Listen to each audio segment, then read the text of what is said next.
da pregação de hoje é a oração de Ana. Essa história que está aqui descrita em 1 Samuel poderia ter muitos outros nomes. A oração de uma mãe que prevaleceu, como vencer um período de angústia profunda e por aí vai. Vamos ler a história de Ana. 1 Samuel capítulo 1. Havia um homem de Ramataim Zofim, na região montanhosa de Efraim, chamado Eucana, filho de Jeroão, filho de Eliú, filho de Tou, filho de Zuf, efraimita. Ele tinha duas mulheres, uma se chamava Ana e a outra Penina. Penina tinha filhos, Ana, porém, não tinha. Todos os anos, esse homem subia da sua cidade para adorar e sacrificar ao Senhor dos Exércitos em Siló, que era onde estava a Arca da Aliança. Era o templo. Na época, haja vista que o templo ainda não havia sido edificado, só seria edificado com Salomão no Monte Sião. Mas aqui então era a casa de Deus, onde os filhos de Eli, Rofni e Finéias serviam como sacerdotes do Senhor. No dia que Eucana oferecia sacrifício, costumava reparti-lo com sua mulher Penina e com todos seus filhos e filhas, porém dava uma porção em dobro a Ana, pois a amava, apesar de o Senhor tê-la deixado estéril.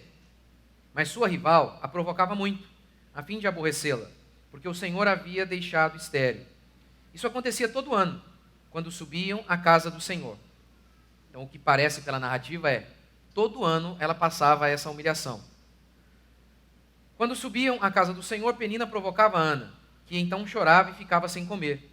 Então seu marido, Eucana, perguntou-lhe: Ana, por que choras? Por que não comes?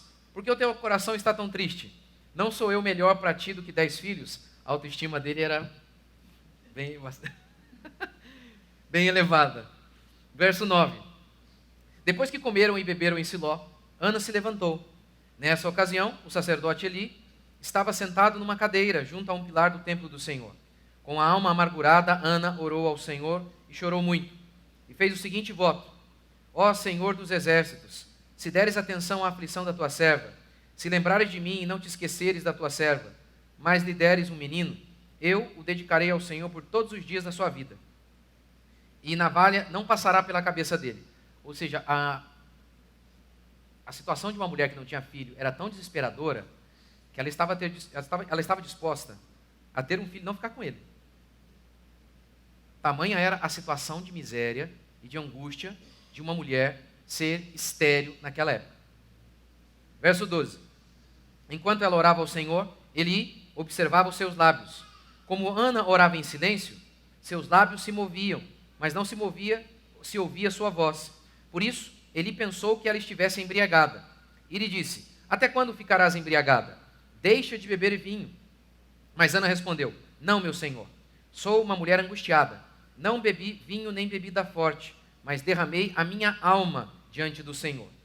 Não penses que tua serva é uma mulher sem valor, porque tenho falado até agora na minha grande ansiedade e aflição.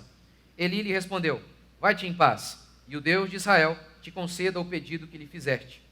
Ela disse: Que a tua serva encontre graça diante de ti. Então a mulher seguiu o seu caminho e comeu, e sua aparência deixou de ser triste. O que se pressupõe é que ela creu. O sacerdote disse: Olha, que Deus conceda a sua oração. Ela instantaneamente creu. Verso 19. Depois disso, levantando-se de madrugada, adoraram o Senhor e voltaram para casa em Ramá. Eucana conheceu na intimidade Ana, uma linguagem, um eufemismo aí, vocês sabem. Eucana conheceu na intimidade Ana, sua mulher, e o Senhor se lembrou dela. Que linguagem, não? Parece que Deus havia se esquecido. Assim, Ana concebeu, e no tempo devido teve um filho, ao qual chamou Samuel, pois ela dizia: Eu o pedi ao Senhor. Aquele homem, Eucana, subia com toda a sua família para oferecer ao Senhor o sacrifício anual e cumprir o seu voto. Ana, porém, não subiu, pois disse a seu marido: Quando o menino for desmamado, eu o levarei para apresentá-lo diante do Senhor, para que fique lá para sempre. Eu mamei até os 4 anos, mas eu acho que isso não é normal, né? Não é normal. Ou seja, ele foi bem cedo para o templo. Verso 23. Eucana, seu marido, lhe disse: Faze o que te bem parecer. Fica até que o desmames. Apenas confirme o Senhor a sua palavra. Então a mulher ficou e amamentou seu filho, até desmamá-lo. Depois de desmamá-lo, quando o menino ainda era pequeno, ela o levou à casa do Senhor em Siló, com um touro de 3 anos, um efa de farinha e um recipiente de couro cheio de vinho. Então sacrificaram o touro e apresentaram o menino a Eli. E ela lhe disse: Ah, meu senhor, tão certo como tu vives, meu senhor, sou aquela mulher que esteve aqui contigo orando ao Senhor. Eu orava por este menino, e o Senhor me concedeu o pedido que fiz. Por isso também o dedico ao Senhor. Ele está entregue ao Senhor por todos os dias que viver. E ali adoraram ao Senhor.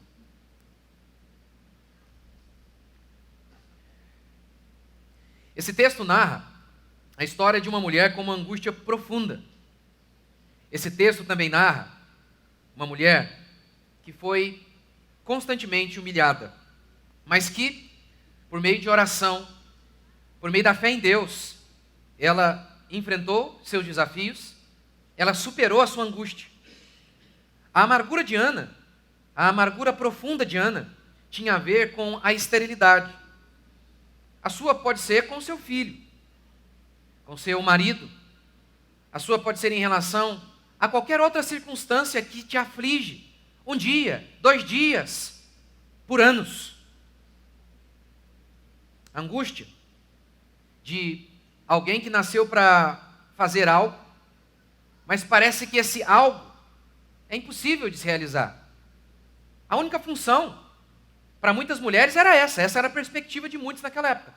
Ela nasceu para ter filho, e parece que para a única coisa que ela nasceu, ela era incapaz. Era como um pássaro sem asa.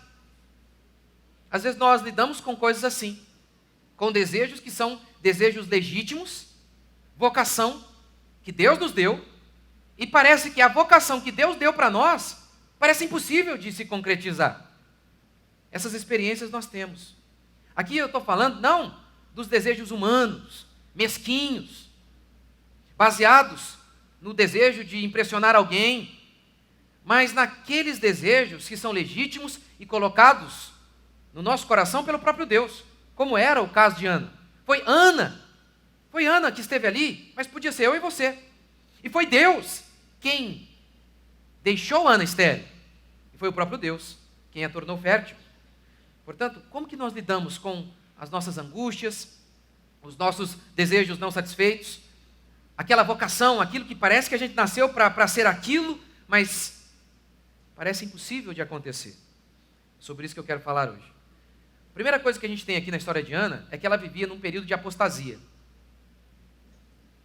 A história de Ana está inserida no período dos juízes. O livro dos juízes se encerra assim. Naqueles dias, não havia rei em Israel. Cada um fazia o que achava mais reto. Isso aqui é a descrição do caos. Sem uma lei absoluta, sem uma fonte última de autoridade para dirigir a sociedade, quem era a fonte última de autoridade? Qualquer um. Isso é a própria instalação do caos. Não tem um padrão absoluto. Cada um faz o que quer. Imagina então, o pare para mim significa pare, para você significa continue. Cada um faz aquilo que acha mais conveniente para si mesmo. É óbvio que se você morasse na selva, sozinho, você não precisaria de uma lei em comum para que a cidade, para que a sociedade tivesse liga, tivesse unidade e sobrevivência. Mas quando nós nos unimos com outros, é necessário que exista uma fonte última de autoridade pela qual todos devem se submeter. Mas ali não havia isso. Cada um fazia o que queria. Geralmente em lugares assim, o que a gente tem é o caos. Geralmente em lugares assim, a gente tem uma lei, a lei do mais forte. Se cada um faz aquilo que ele prefere, aquele que tem mais força para fazer o que prefere é a lei. É mais ou menos o Brasil hoje. É mais ou menos o que a gente vive. Um caos, em que não se tem uma lei moral absoluta. A lei moral absoluta é um careca no poder. É um bandido que está no poder. É o que eles querem. É basicamente isso. Mas, além de um período de caos social, Ana também vivia numa época em que o próprio sacerdócio, ou seja, a religião, também estava completamente caída. Nós lemos aqui que Ana vivia na época do sacerdote Eli. e os filhos do sacerdote Eli, Hofni e Finéias, serviam no templo. Quem eram esses homens? Quem eram esses homens? O texto de 2 Samuel descreve os dois filhos de Eli como filhos de Belial, como filhos de Satanás. Eles eram bandidos. Eles iam para o templo, as pessoas saíam de suas casas, traziam suas ofertas. Alguns vinham de longe trazendo suas ofertas. Uma senhorinha com um coração cheio de fé trazia lá um bezerro para ofertar ao Senhor. E eles metiam o garfo e levavam tudo. Eles eram bandidos. Eram pastores bandidos que roubavam o que era sagrado. Mas não apenas isso. O texto bíblico também diz que os filhos de Eli, eles eram adúlteros, fornicadores. Eles se deitavam com as mulheres na porta do templo. Não respeitavam nada. Não tinham temor algum. O templo se tornou, definitivamente, um prostíbulo para aqueles homens. E Eli também não era um homem de Deus mais. A Bíblia diz que Deus levanta Samuel justamente para substituir Eli, porque Eli não repreendia seus filhos. E por isso Deus disse: seus descendentes, Eli, serão mortos, porque você foi rejeitado, Eli. Esse era o cenário em que Ana estava. Esse era o cenário. Anarquia social e a religião caída. Aqueles que deveriam ser instrumento de luz e para mostrar o caminho, não mostravam caminho coisa alguma. Estavam completamente perdidos. Essa era a cena.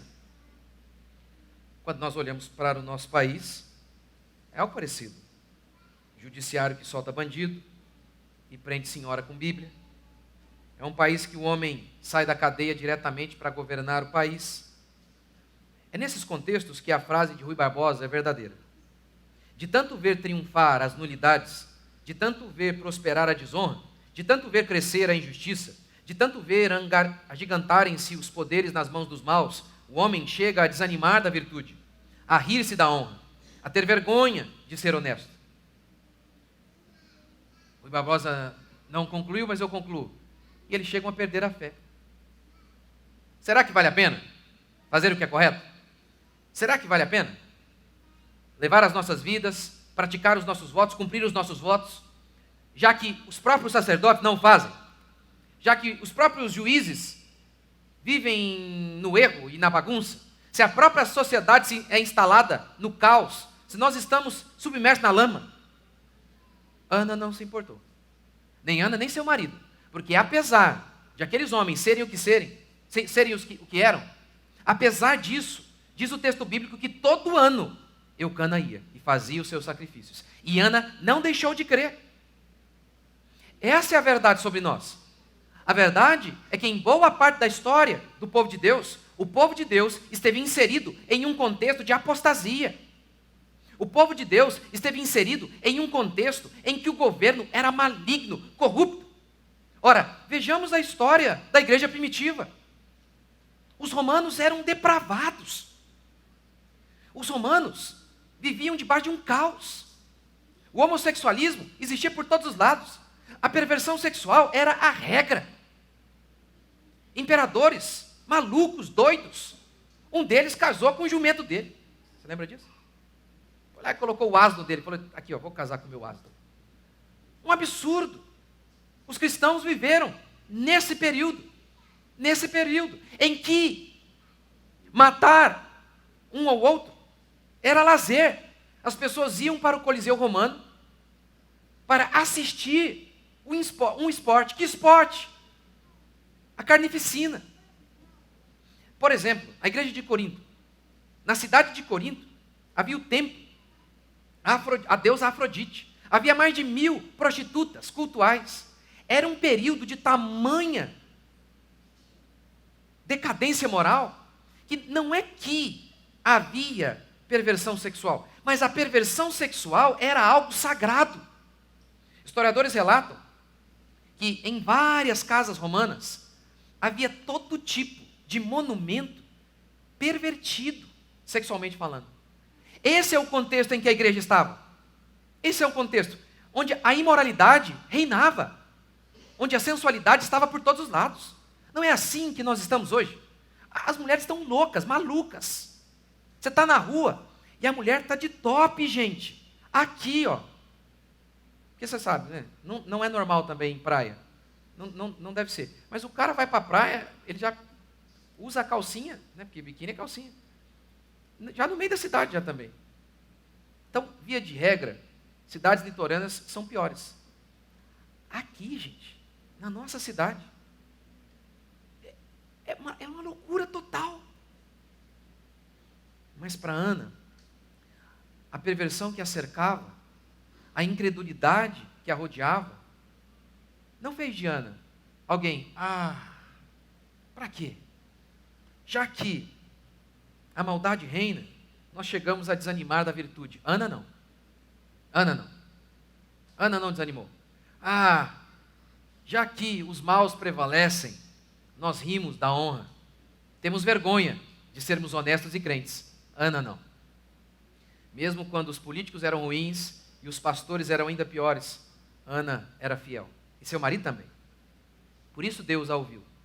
Segundo, Ana era estéril. Como disse William Hendrickson, ser estéril era a pior coisa que poderia acontecer a uma mulher. Tanto é que Raquel, sendo estéril, orou: dá-me filhos ou eu morro. Se for para ser estéril, eu prefiro morrer. E, lembrando das promessas de Deus em relação ao povo, bendito serás, se vocês me obedecerem, Deus prometeu, bendito serás mais do que todos os povos. Não haverá entre ti homem ou mulher estéril, nem entre teus animais. Ora, a dedução lógica aqui é óbvia. Se vocês me seguirem, não haverá estéril. Se existir estéril, é porque vocês estão pecando. Se vocês me seguirem, eu vos abençoarei. Vocês serão férteis.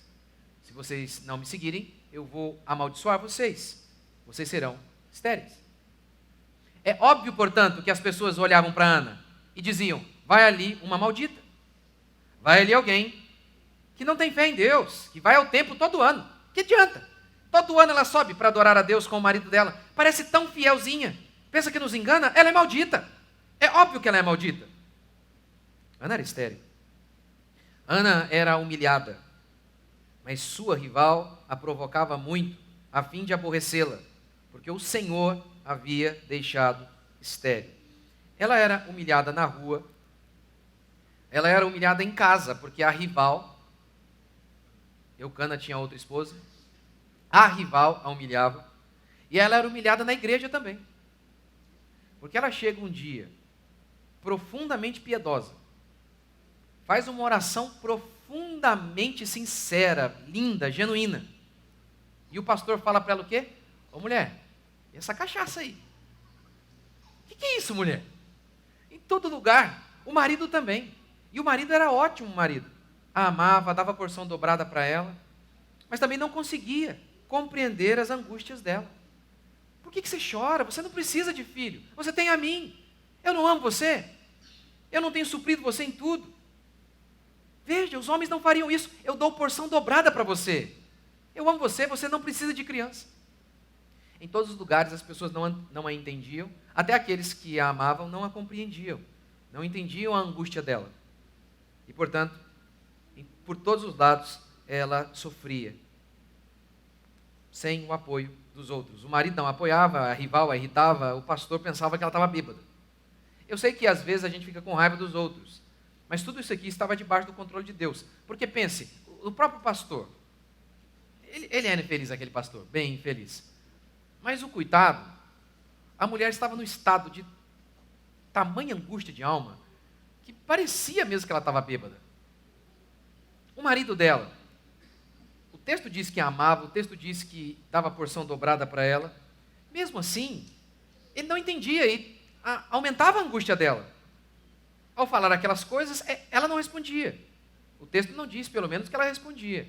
Mas é óbvio que aquilo fazia com que a angústia dela só se tornasse ainda maior, mesmo vindo de alguém que a amava. Porque nós, seres humanos, somos assim. Somos limitados. Às vezes, mesmo aqueles que nos amam, nos fazem sofrer. E tudo isso está debaixo do controle de Deus. É Deus, Deus sabe de todas as coisas. Inúmeras vezes é isso mesmo. É Deus tirando todos os nossos apoios, para que a gente aprenda a se apoiar somente em Deus. Até o marido dela, uma ótima pessoa, não era apoio, não ajudava muita coisa. Quinto, Deus permitiu aquela circunstância difícil. O texto diz 2 vezes: Deus a deixou estéril. Deus a deixou estéril. Deus cerrou a madre. O que mostra que Deus ele está controlando as nossas vidas. Que inclusive o nosso sofrimento, ele não está longe dos olhos de nosso Deus. Essa é uma perspectiva que eu amo da fé reformada. Quer dizer, amo tudo. Mas é a perspectiva de que Deus é soberano sobre o bem e sobre o mal. Lembra o que a Escritura declara no Antigo Testamento? Quem fez o que vê? Eu. Quem fez o cego? Eu também. Quem fez Davi? Eu. Quem fez Hitler? Eu também. Ou seja, Deus é soberano sobre o bem e sobre o mal. Como a Escritura também declara, sucederá algum mal à cidade sem que o Senhor o tenha feito? De modo que Deus é soberano sobre o bem e sobre o mal. Ele controla a vida e a morte. Ele abre a porta e ele fecha. Não existe essa ideia de Deus é o Deus da vida, Satanás é o Deus da morte. Isso não é doutrina bíblica. Isso é manicaísmo. Nós cremos que há apenas um Deus, soberano sobre o bem e sobre o mal. E inclusive Satanás é servo de Deus. As doenças, as catástrofes, os homens maus, todos eles estão debaixo do controle de Deus. O bom pai está debaixo do controle de Deus. O seu pai que foi embora também está debaixo do controle de Deus. Se você veio em uma boa família, isso está debaixo do controle de Deus. Se você veio e você tem vários filhos, isso está debaixo do controle de Deus. Se você é estéril, isso também está debaixo do controle de Deus. Não há nada que fuja da alçada de Deus. Não é que Deus criou o mundo, deu corda no relógio e foi embora. E agora cada um está entregue à sua própria sorte. Não é essa a definição bíblica.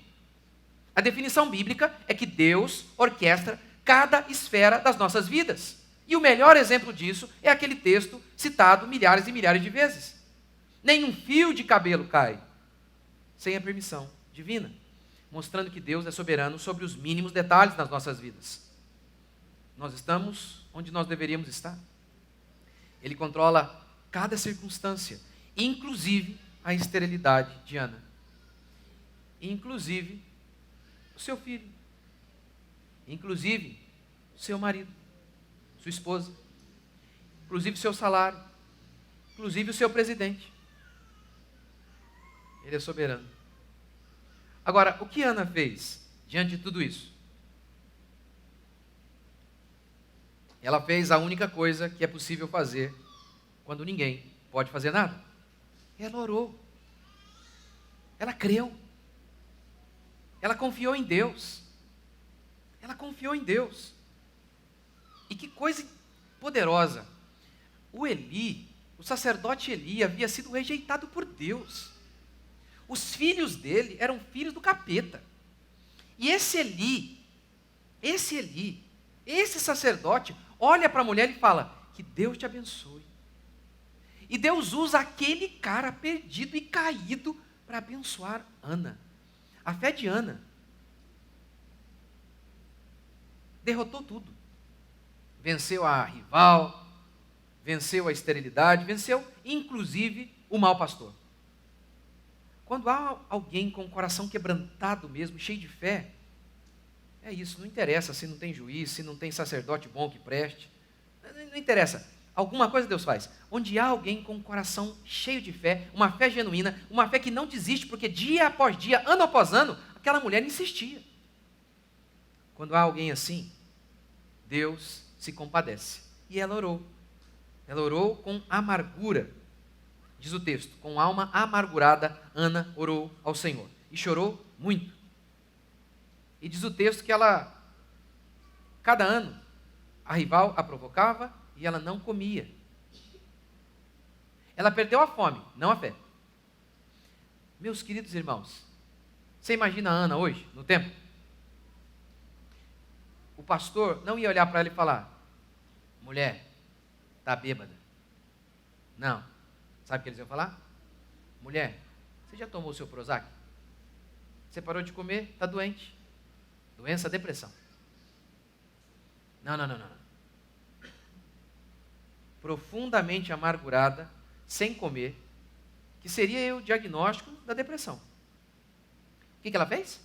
Ela orou. Eu sei.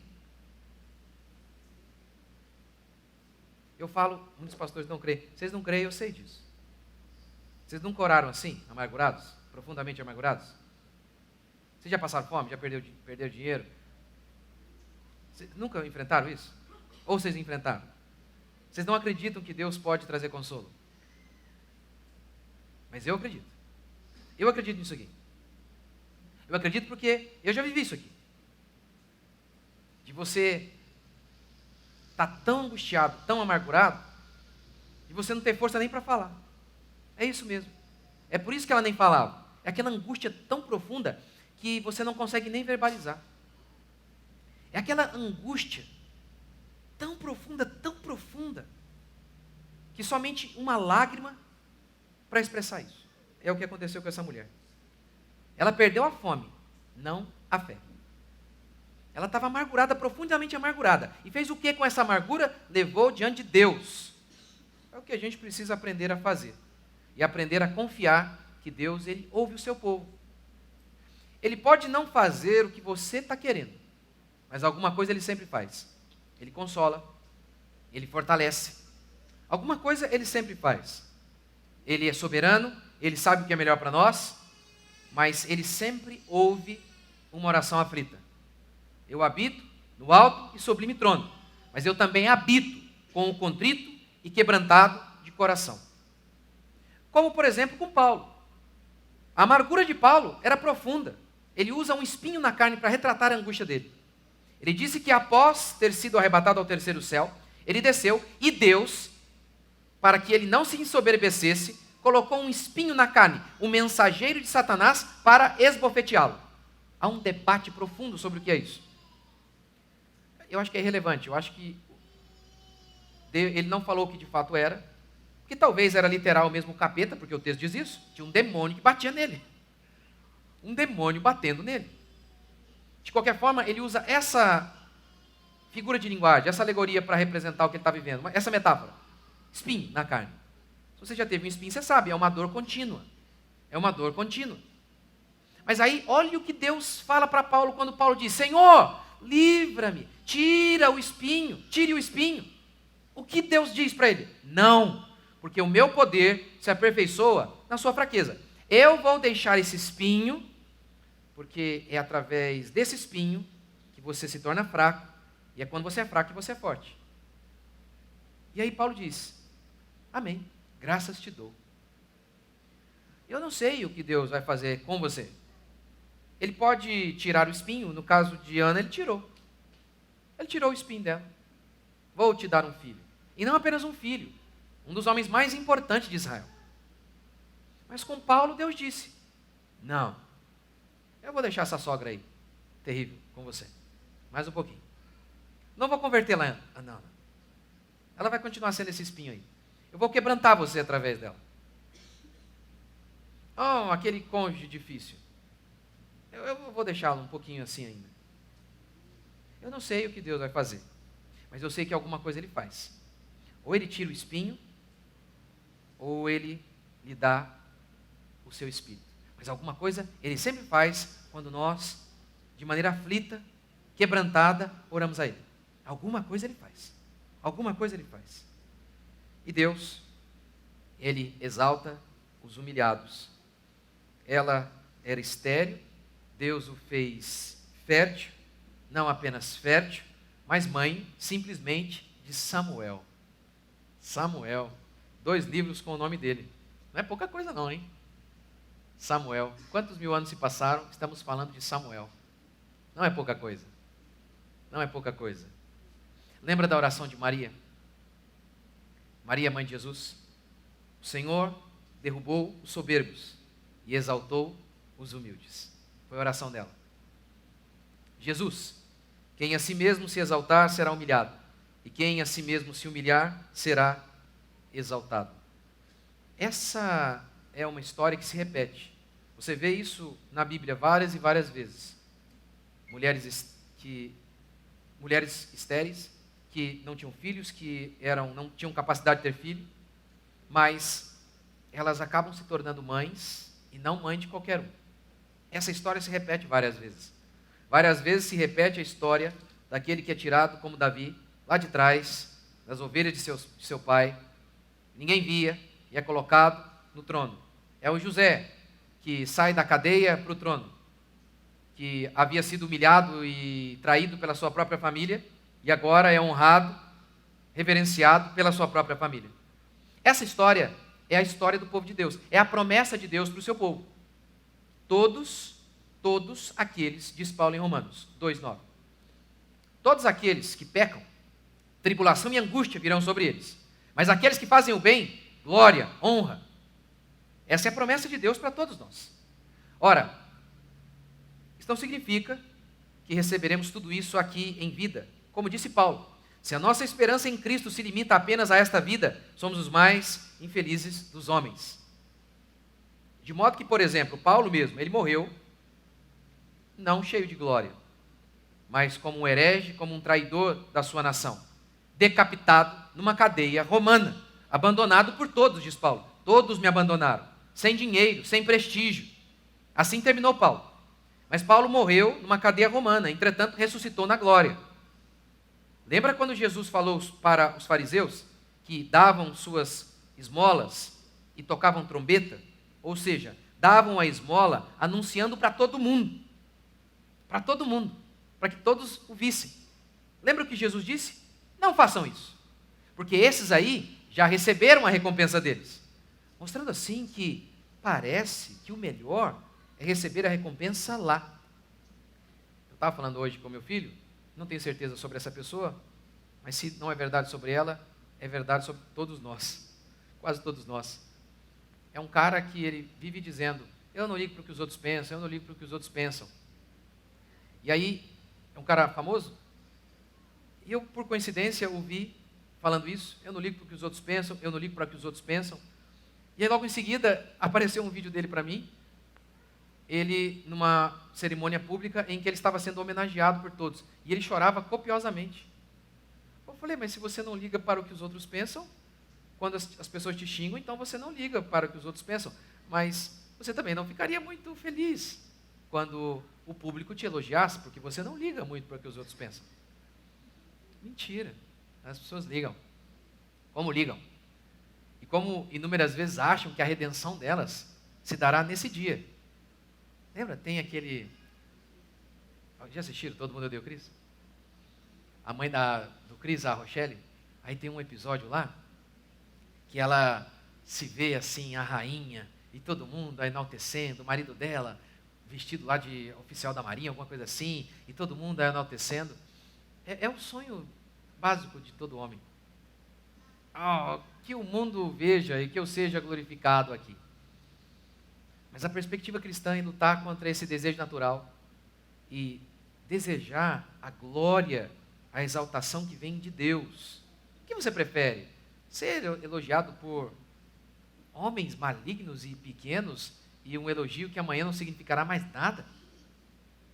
Ou receber a glória de Deus? E essa é a promessa bíblica. Essa é a promessa bíblica. Todos aqueles humilhados serão exaltados. Quando? Quando serão? Ana começou a ser aqui, mas bem pouco. Aquilo ali era pequeno comparado com a glória que há de ser revelada em nós, os filhos de Deus. Portanto, esse é o princípio que a gente pode tirar para todos nós. Seremos exaltados. Talvez aqui alguns, um pouquinho. Alguns aqui. Mas mesmo aqueles que foram aqui, como José, por exemplo, o trono de José, a glória de José neste mundo, era nada comparado com a glória que Deus preparou para José na eternidade. E essa também é a verdade a meu e a seu respeito. Vamos ficar de pé?